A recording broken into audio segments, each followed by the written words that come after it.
नमस्कार। Dhirendra पुंडी news point में आप सभी का एक बार फिर से स्वागत है। आप मेरी बराबर में देख रहे होंगे भाऊ तोरसेकर को। भाऊ तोरसेकर जो इस पूरे चुनाव में तो ऐसा लग रहा है, उनको मैं स्वागत करता हूं आप तमाम दर्शकों की तरफ से भी, और अपने आप भी वो हम लोगों के बहुत ही सीनियर और उनसे हम लोग सीखते हैं उस पर भी। लेकिन मैं इस पे आज उनका जो स्वागत कर रहा हूं वो इसलिए कर रहा हूं कि ये लग रहा था कि चुनाव आयोग उनसे पूछकर ये जो है रिजल्ट निकल रहा है, जनता उनसे पूछकर वोट कर रही थी, कुछ ऐसे माहौल में वोट हो रहा था। लेकिन हम लोग जिस तरह से ग्राउंड में थे, अंदर घूम भी रहे थे, बिहार में इतना समय घूमा भी मैंने, लेकिन ग्राउंड के अंदर के बदलाव हमको दिख रहे थे। ये तो साफ दिख रहा था कि बीजेपी और जो एनडीए गठबंधन है वो आ रहा है, लेकिन उसकी बड़ी इतनी जीत होगी ये भाऊ से पूछने पर है कि उन्होंने ये किस तरह से सोचा, किस तरह से वो यहां से सैकड़ों मील दूर। और मुझे ये भी याद नहीं कि भाऊ कब आए होंगे बिहार में, ये भी उनसे पूछेंगे कि उन्होंने किस तरह से सीट दर सीट उनके जहन में किस तरह से ये नक्शा था कि एकदम सही से निकाल पाए। और बहुत सारे लोग घूमते रहे खजाने की तलाश में कि आखिर जनता कैसे देख रही है, और वो नहीं खोज पाए। भाऊ आप बता पाएंगे कि ये चुनाव इस तरह से एक तरफा हो जाएगा? आपने 2 दिन पहले ही कहा था पूरा, और उसमें आपने कहा था कि कांग्रेस छोटी पार्टी दहाई नहीं पार करेगी, आपने कहा था ये 50 नहीं आएगा। तो वो सब चीजें तो एकदम स्लेट पर लिखे गई ये भारत की तरह थी, लेकिन आपने ये कैसे एनालाइज किया? वो क्या कारण थे जो दिख रहे? तो देखिए, मैं पिछले कम से कम 30-35 साल से चुनाव के जो पैटर्न होते हैं वो समझने की कोशिश करता हूँ। और दूसरी बात ये होती है कि होता है क्या कि कौन जीत गया इस पर बहुत अभ्यास होता है, लेकिन कौन हारा तो क्यों हारा ये देखने की किसी को जरूरत नहीं लगती। हमने देखो 84 में जब बुरी तरह से बीजेपी हार गई थी तो बीजेपी खत्म हो गई, बीजेपी का सुपड़ा साफ हो गया। नहीं, उस वक्त भी बीजेपी के पास कुछ 9-10% वोट थे, सीटें 2 आई थी, उसके समझो 5 गुना परसेंटेज कांग्रेस को था, लेकिन कांग्रेस की 415 सीटें आई थी। तो वो परसेंटेज वोट का बढ़ता है और एक सर्टन लेवल पर जाने के बाद उसकी सीट कन्वर्शन शुरू होता है। इसका बाद मैंने बारीकी से अभ्यास किया है। और दूसरी बात ये होती है कि माइंडसेट कैसा हो, वोटर जो है। देखो, मैं मानता हूं, मेरा जो सोचने का तरीका है कि इलेक्शन में लोग जो होते हैं वो पहले से बंधे हुए होते, 60-70-80% लोग किसी ना किसी पार्टी विचारधारा से बंधे हुए होते। सिर्फ 20-25% जो फ्लोटिंग वोटर होता है वो यहाँ से वहां हो जाता है। और ये पढ़, हम सब्जी मंडी में जाते तो सब्जी मंडी में वो जो बेचने वाला है वो यहाँ से एक वजन डाला होता है, यहाँ आलू डालता है, प्याज डालता है, तो एक उठाता है तो पल्ला ऊपर हो जाता है, डालता है नीचे जाता है। तो हमको लगता है कि अरे 1 किलो हो गया, तो अभी 1 किलो नहीं था, लेकिन वो 1 किलो के ज्यादा होता है, कम थोड़ा सा होता है, लेकिन वो डाल दो तो नीचे का ना। तो बिल्कुल चुनाव भी उसी तरीके से होता है। आज भी मैं मानता नहीं कि आरजेडी हारी है, चुनाव की सीट हारी है, लेकिन अभ्यास करना पड़ेगा कि आरजेडी का वोट परसेंट कितना घटा है। अब सब इतना बोलेंगे कि गया तेजस्वी खत्म, लालू खत्म, नहीं, वो अभी जिंदा है, अभी जिंदा है। उस पर वो खड़े हो सकते। कांग्रेस, देखो 77 में हमने चुनाव देखा था, जनता पार्टी जीती थी, तो जनता पार्टी जीत गई थी, लेकिन परसेंटेज ऑफ वोट में कि कांग्रेस और इनमें फर्क नहीं था, 37%। 2019 में मोदी जी को जो बड़ी जीत मिली थी 303 सीटें, तो कांग्रेस जब 77 में हारी थी तो कांग्रेस के 37% वोट थे, फिर भी हार गई, क्योंकि पूरे अपोजिशन एकजुट हो गए। तो ये अभ्यास का मामला होता है, अंदाज का मामला नहीं होता। और दूसरी बात होती है कि जो मैं अंदाज बनाता हूं तो उसका कारण ये होता है कि वो भी अंदाज होता है। एक बात समझ लो, वो अंदाज होता है। अब अंदाज का मतलब क्या होता है कि भाई सचिन तेंदुलकर है, रोहित शर्मा है, विराट कोहली है, वो कैसे खेल सकते। अगर उस दिन नहीं खेले तो गड़बड़ हो गई। 2014 में, 2019 में मेरा अंदाज बिल्कुल सही निकला था, लेकिन 2024 में मेरा अंदाज गलत साबित हुआ। क्यों गलत साबित हुआ? इसका कारण ये था कि जिस ढंग से बीजेपी मेहनत करेगी, आरएसएस मेहनत करेगी, ये मेरे दिमाग में था, वो जमीन पर नहीं था। हार गए, अलसी बैठ गए। देखो महाराष्ट्र में जो लोकसभा में बुरी हालत हो गई बीजेपी की, अरे 2 लाख का फर्क था, सिर्फ 2 लाख, 0.3%, 1%, आधा % भी कम नहीं थे, सिर्फ 0.3%। तो अगर ये बदलती है तो उथल पुथल हो जाएगी, ये मैंने प्रेडिक्ट किया था और हुआ। अब भी आपसे परसों बात करते हुए मैंने कहा कि ये बॉम्ब ब्लास्ट हो गया, उसका बड़ा परिणाम मिलेगा, और मिला। क्योंकि ये जो था, एक नहीं 2 आलू ज्यादा डाल दिए, 2 आलू पड़ते तो और वेट बढ़ गया ना। तो इस तरीके से देखो, ओपिनियन पोल जो होता है, ओपिनियन पोल में आप सामने वाले को पूछते हो कि भाई क्या हालत है, क्या करोगे, किसको वोट दोगे। मेरा तो वो तरीका नहीं, मैं हेड काउंट नहीं करता, मैं हेड के अंदर जो दिमाग है वो कैसे सोचता है, उसका वोट कैसे बनता है।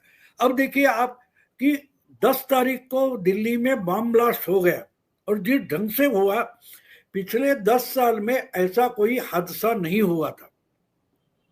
अगर इस बार हो गया तो लोग गड़बड़ गए, इतना बड़ा नहीं होना चाहिए। अब आपको बोलता हूं, लोकसभा चुनाव में बीजेपी का बहुमत हटने के बाद मैं लगातार पिछले 1 साल से एक बात कह रहा हूं कि मोदी जी या अमित शाह या बीजेपी के लीडरशिप को जितना दुख नहीं हुआ 2024 के लोकसभा का, उससे ज्यादा आम लोगों को हुआ है। आम लोगों, और मैं इसका एक तर्क बताता रहा हूं कि घर में बच्चे होते, शरारती होते, बच्चे तो शरारत करेंगे, तो माँ या बाप थप्पड़ मारती है, चुप मारती है, लेकिन समझो गलत जगह थप्पड़ बैठ गए तो उसको अस्पताल में लेना डॉक्टर के पास जाना पड़ता है। लेकिन डॉक्टर के पास जब जाते हैं बच्चे को कुछ उपचार देने के लिए, तो बच्चा रोता नहीं, इतने माँ बाप रोते हैं। तो लोकसभा 2024 में मोदी को एक थप्पड़ मारा होगा वोटर ने, लेकिन वही वोटर रो पड़ा, यार साला इतना तो नहीं होना चाहिए था। तो उसकी रिएक्शन आएगी, जो हरियाणा में आई, जो महाराष्ट्र में आई, जो दिल्ली में आई, वो बिहार में आई। अब बिहार के पहले एक गड़बड़ हो गई, दिल्ली में बॉम्ब ब्लास्ट हो गया, तो और सीरियस हो गए। जाति भेद का भी पाला छोड़कर अब देखिए यादवों में बिहार का चुनाव आप देखते हो तो सिर्फ जो एमवाय समीकरण बोलते हैं, मुस्लिम और यादव, तो यादव भी टूटे हैं, मुस्लिम भी टूटे हैं। मुस्लिम ज्यादा ओवैसी से जुड़ गए, कांग्रेस से भी ओवैसी के मुझे लगता है 2-3 या 4 एमएलए आ चुके हैं। तो उसका मतलब क्या होता है कि दिमाग जिस ढंग से वोटर का काम करता है वो सोचो। तुम अपना दिमाग, मैं एक्सपर्ट हूं तो बस मैं बोलूंगा उसी ढंग से वोटर मतदान करेगा, ये नहीं हो सकता। वोटर अपना सोचता है, और जब दिल्ली में ब्लास्ट हो गया तो अरे वो मामला फिर से आएगा। अब बिहार में जो चुनाव चल रहा था उस बार मोदी जी ने या और बीजेपी वालों ने जंगल राज जंगल राज जंगल राज की रट लगाई थी। अब देखो दिल्ली में अगर बॉम्ब ब्लास्ट होता है तो लोग क्या सोचेंगे, जो यूपीए के समय कहीं भी बॉम्ब फटता था वो भी एक तरीके का जंगल राज था, क्या वो चाहिए? नहीं चाहिए। अगर मोदी के 240 दिल्ली में ना होते तो ये हिम्मत लाल किले के पास ना होती, ये दिमाग में आता है, और इससे बिहार का चुनाव पलट गया। अब इससे भी बड़ा धमाका हम देखेंगे बंगाल में होगा। जी, ये सब अभी अच्छा हुआ आपने यही सवाल सब पूछ भी रहे थे। मैं आपसे सवाल पूछना चाहता था ये कि बंगाल में क्या होगा, लोग बंगाल की बात कर रहे थे, लेकिन मैं आपकी बात इसलिए कह रहा हूं कि कई बार आप जब ऐसे होते हैं तो आपको सीखना चाहिए। मुझे लगता है कि भाव से हम लोग सीख रहे हैं। उन्होंने अभी कहा कि मैं क्या देखता हूं, और वो अभी उन्होंने कहा कि मैंने अभी देखा नहीं, लेकिन उन्होंने जो कहा उसी को मैं बता देता हूं। 22% वोट शेयर के साथ अभी भी है आरजेडी, इस समय 22.8 वोट शेयर के साथ है। उसके बाद बीजेपी का 20.47 आता है और 20 लगभग 19% जेडीयू का है। तो जो भाव कह रहे हैं उसका समझने का अर्थ यही है कि आपको चुनाव कैसे देखना है, चुनाव जड़ से देखना है, ना कि उस पे आई हुई पत्तियां या फूलों से देखना है कि पत्तियां पीली हो गई, जड़ गई। पेड़ खत्म नहीं होता है, वो मौसम का असर है। चुनाव मौसम की तरह है, ये मैंने अभी उनसे सीखा है, ये एक बहुत अच्छी बात है। अच्छा भाव, उसका क्या असर हो सकता है बंगाल पे, क्योंकि लोग यही सोचना चाह रहे हैं कि आप जो है उसके बारे में बताएं कि बंगाल पे इसका असर क्यों होगा, क्योंकि एसआईआर हो रहा है। ममता बनर्जी एसआईआर के खिलाफ एक एक चीज पर लड़ेगी, और उसके बावजूद भी अगर एसआईआर होता है तो क्या वाकई बंगाल में बीजेपी कोई कमाल कर सकती है? क्योंकि ज्यादातर लोग उसको लेकर बड़े वो रहते हैं, बंगाल को लेकर लोगों का बहुत सवाल आते हैं, तो उस पर आप बताएंगे तो लोगों को बहुत अच्छा लगेगा। देखिए, बंगाल में इसका असर ये होने वाला है कि पिछला बंगाल का चुनाव अलग था, आज का अलग है। आज बंगाल से सटा हुआ जो पश्चिम बांग्लादेश है, वहां जो उथल पुथल चल रही है उसका प्रभाव होगा। एसआईआर के नाम से जो रोहिंग्या और बांग्लादेशी ढूंढ ढूंढ कर निकाले जा रहे हैं, वापस भेजे जा रहे हैं, उसका प्रभाव अपने आप बंगाल में होगा। हम आज अगर देख रहे हैं तो एसआईआर से कुछ 50 लाख से ज्यादा वोटर कम हो गए बिहार में। उसका प्रभाव अगर हम यहाँ देख रहे हैं तो वहां भी दिखाई देगा, क्योंकि एसआईआर से ऐसे घुसपैठ ये है, उनके वोट अपने आप कट जाने वाले, अपने आप कट जाएंगे, तो उसका प्रभाव हमें बंगाल के चुनाव में दिखेगा। और इसलिए मैं मानता हूं कि ममता अभी से ही डरी हुई है। आपने देखा होगा तो ममता बिहार के प्रचार में आई नहीं, स्टालिन तक तमिलनाडु से आ गए थे, या और कहीं से अखिलेश ने जाकर डेरा डाला था, बहुत सारे आ गए, लेकिन ममता बिहार में नहीं आई, क्योंकि उसको मालूम था अगर ममता बिहार में आ गई तो उसको इमीडिएटली मुस्लिमों के साथ आइडेंटिफाई किया जाएगा। ऑलरेडी वो उस पचड़े में है। बंगाल में जो ऑलरेडी लोगों के पिछले चुनाव के बाद जिस तरीके से हिंदुओं को घर द्वार छोड़कर पलायन करना पड़ा था, तो आपको अभी से देखना पड़ेगा कि बिहार में एसआईआर कैसे हो रहा है, और एसआईआर जिस ढंग से हो रहा है उसी ढंग से अगर आगे चलता जाए तो अगले 6 महीने में बड़ा चमत्कार हम बिहार बंगाल में देखेंगे। हाँ, मैं नहीं मानता कि बिहार में जितना सुपड़ा साफ हो गया है उतना तो नहीं होगा, क्योंकि बंगाल में मुस्लिमों का परसेंटेज बहुत है, लेकिन जिस ढंग से बिहार का वोटिंग हुआ है उसका मतलब साफ है कि हिंदू मुस्लिम पोलराइजेशन शुरू हो गया है। और अगर हिंदू मुस्लिम पोलराइजेशन बंगाल में होता है तो बड़ी तादाद में होगा। इसका कारण हम देखते हैं कि बार बार बंगाल में हिंदू मुस्लिम होता रहा है, और दूसरी तरफ जो बांग्लादेश है वहां तो हिंदुओं की हालत लोग देखते हैं, हम समझते हैं, और इसलिए मैं मानता हूं कि इसका बड़ा मैंने एक बार शायद आपके या ओमकार के प्रोग्राम में, पॉडकास्ट में बोल दिया था कि बिहार में ब्रह्मोस बनेगा, फटेगा बंगाल में। जी, ये हेडलाइन बनाई थी मैंने, बिहार का ब्रह्मोस। ये तो जिस ढंग से वोटिंग हुई है और क्लियर कट पोलराइजेशन दिखाई दे रहा है, और ये पोलराइजेशन इसलिए इम्पोर्टेंट है कि इस पोलराइजेशन में जात पात तोड़कर लोग हिंदू करके, सनातनी करके वोटिंग कर रहे हैं। तो उनके दिमाग में वो दिल्ली का बॉम्ब ब्लास्ट है। उसी तरीके से जिस ढंग से बांग्लादेश ने भारत के खिलाफ एक मोर्चा खोल रखा है, उसका प्रभाव पश्चिम बंगाल के वोटिंग पर होने वाला है। एक तो वो प्रभाव होगा, और दूसरा जो वोटर लिस्ट की सफाई हो रही है, और दो डबल इफेक्ट होगा, और डबल इफेक्ट हम बंगाल में देखेंगे। अच्छा, सबसे पहले अखिलेश का आया, क्योंकि अखिलेश यहाँ प्रचार करने भी आए, अपनी टीम भी लाए, और उनके साथ आए हुए बहुत सारे यूट्यूबर्स ने बाकायदा इंटरव्यू लिए। वो तमाम यूट्यूबर जो दूसरे यूट्यूबर को कहते हैं गोदी मीडिया, वो ये पूछ रहे थे कि साहब रोटी आप घी में डुबो के खाते हैं या उतर के खाते हैं। आज जब मैं भाऊ, बड़ा इंटरेस्टिंग है, आप तो खैर किस्से तो आपने इतने हैं और आपके पास अनुभव है, लेकिन मैं ये बता दूं कि जब मैं गया तो आरजेडी के दफ्तर में खुशी हो रही थी बहुत ज्यादा, और मैं उस समय देख रहा था कि यार इस समय तो बहुत ही जबरदस्त तरीके से पीछे है, 82 पे बीजेपी है, 76 पे वो है जेडीयू है, तो यहाँ खुशी क्या। वहां एक चैनल चल रहा था जिसपे उनको महागठबंधन को बढ़त दिखाई गई थी, वो उस यूट्यूब चैनल के सहारे थे।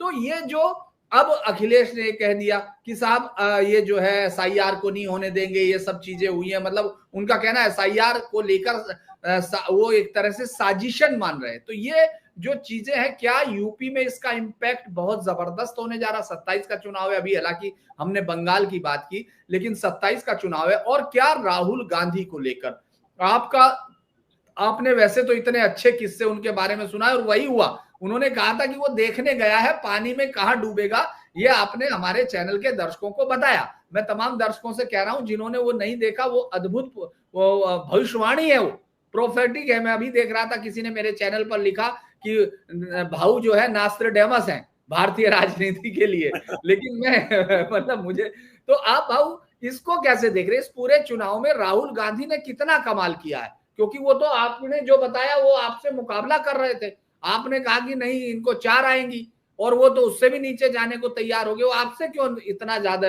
मतलब उनका आपसे इतना स्नेह क्यों है, आपकी हर बात मानते हैं वो?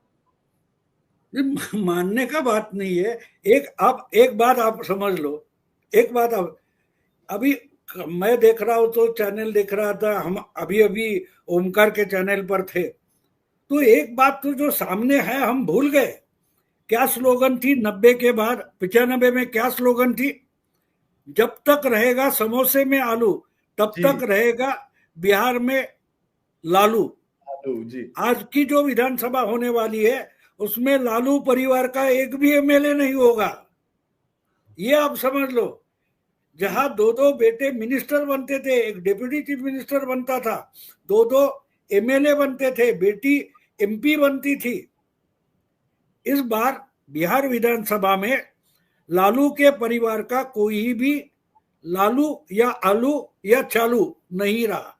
यह सबसे बड़ा टेकअवे है कि बिहार विधानसभा में से लालू का परिवार आउट कर दिया।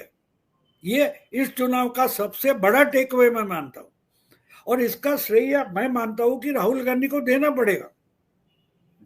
राहुल गांधी ने जिस ढंग से तय किया है कि हम तो डूबेंगे सनम, तुमको साथ लेकर डूबेंगे, यानी उद्धव को भी, उद्धव ठाकरे हो, अखिलेश हो या स्टालिन हो, जो जो कोई है, उनको समझना चाहिए कि राहुल का साथ देना उसका मतलब क्या है, यह हमें समझना अभी जरूरी है। तो ये कम होने वाले थे, इसका कारण ये इतने हवा में थे। देखो एक कोई उपकार फिल्म थी ना मनोज कुमार की, उसका फिल्म का गाना है ना, आसमान पे उड़ने वाले मिट्टी में मिल जाएगा। तो आप कितने भी पर आपके हो, आप कितने भी उड़ो, आज ना कल आपको जमीन पर आना पड़ता है। अगर ना आओगे तो गिर जाओगे, गिर जाओगे। तो ये गिरे हुए जानकारी दे दूं भाव, बीच में आपको जानकारी दे दूं, आपकी बात को काटने के लिए माफ करना, क्योंकि तेजस्वी 13,000 वोटों से आगे है वो उस समय, तो लगता है कि आलू न बचे, लालू ना रहे, लेकिन तेजस्वी इस बार कम से कम दिख सकता है। जी, हाँ जीतेगा, इतनी बड़ी बात नहीं है, लेकिन वो डिमोरलाइज रहेगा, वो शायद अपोजिशन लीडर भी नहीं बन पाएगा।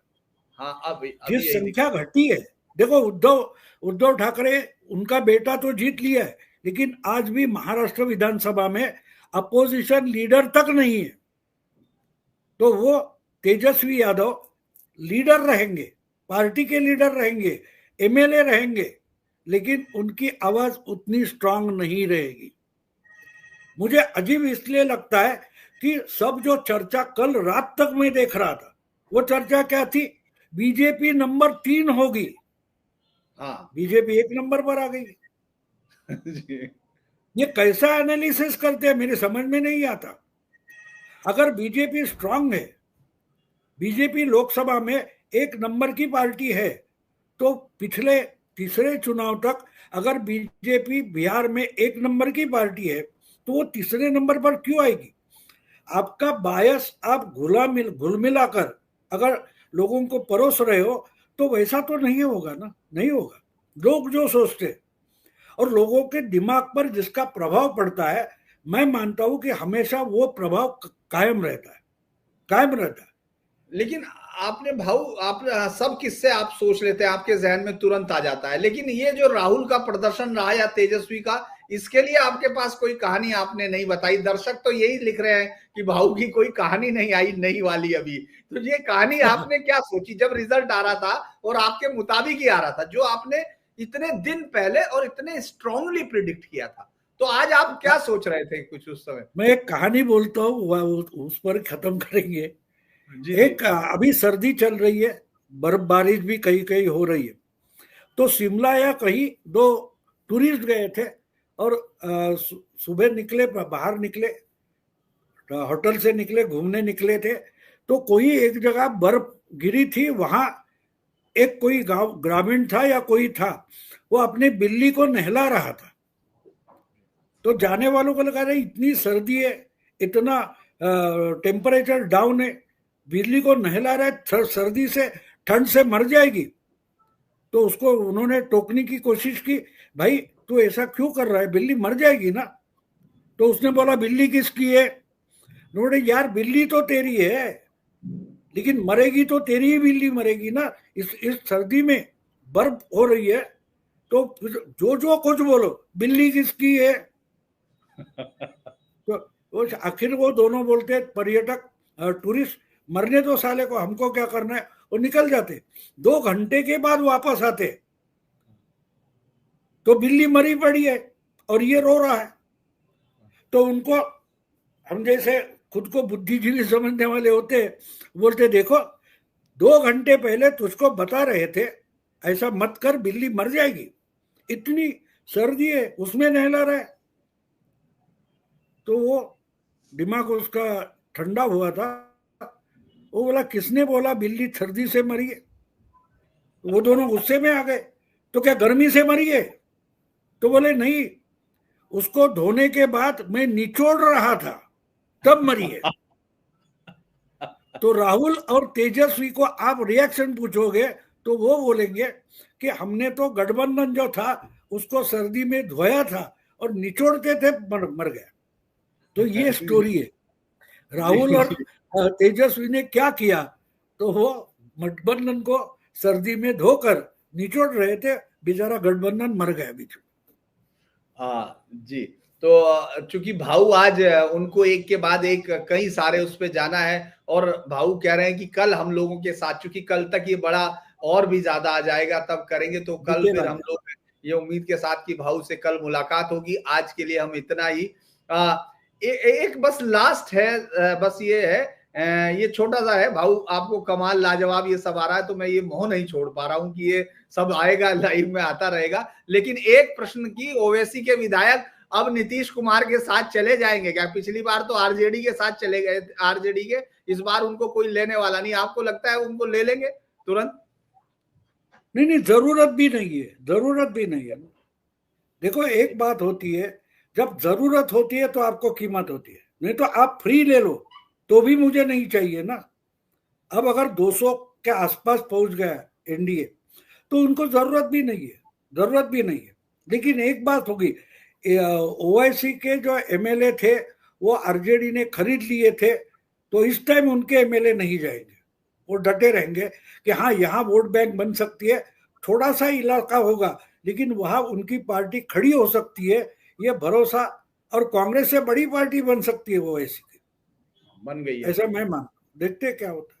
ठीक है, तो भाऊ हमारे साथ जुड़े, मैं भाऊ का बहुत बहुत धन्यवाद आप दर्शकों की तरफ से, और मेरे लिए तो हमेशा एक नया, एक पाठशाला की तरह, मैं उसमें एक स्टूडेंट की तरह सीखता हूं।